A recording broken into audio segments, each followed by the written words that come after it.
Hey, Father Craig. Today at St. Luke's. And a quote from C.S. Lewis that came to me as I was preaching last Sunday reminded me of something marvelous from C.S. Lewis's The Narnia Chronicles, from book 6, The Silver Throne, character Puddleglum the Marshwiggle.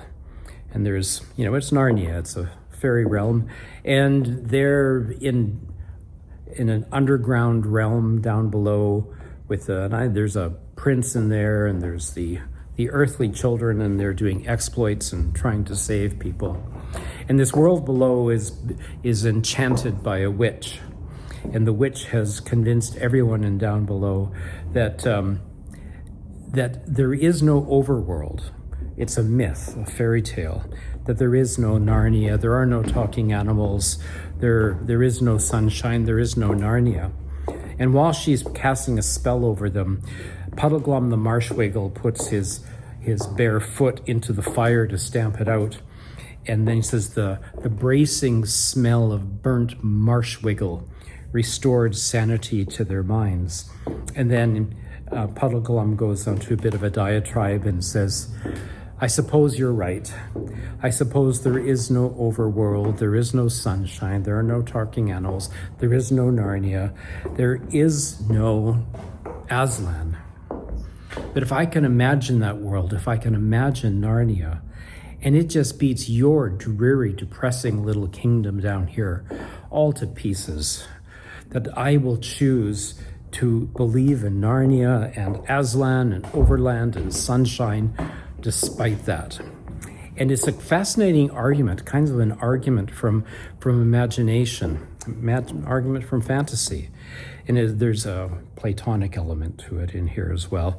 That somehow, if we can imagine a world of goodness, of beauty, of justice, that it beats this dreary, depressing, meaningless little world, which is being presented to us that that's the real world.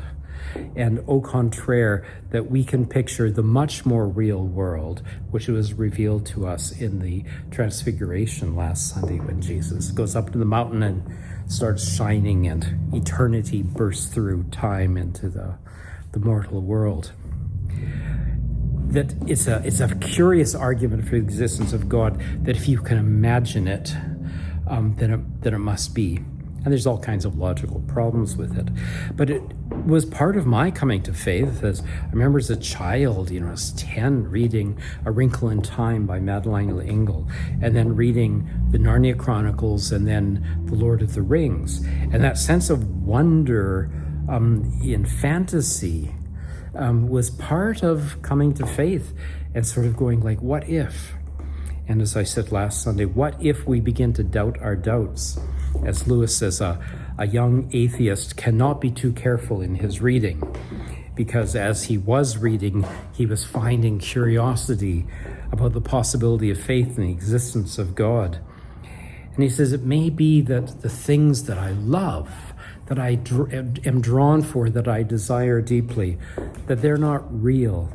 But the things that are being presented to me as real is just a world that is so dreary and diminished and without meaning. And there's so much in Western intellectual life and thought that would say it is. This is what we can know. This is the way it is. But there is no justice. There is no love. It is just the power of the powerful doing what they will. And as Mark Carney quoted, and the powerless endure what they must, and the powerful do what they will. And that's just the way it is, so get over it. And it's the Christian imagination says, no, I can imagine a world which is full of meaning, full of love, full of justice. And that longing in my heart for that is a participation in that real world, and it draws us forward.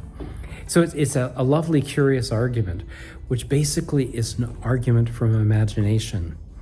If we can imagine it, our imagination is participating in the creativity of the Creator and drawing us forward, inward, onward, and deeper into eternity.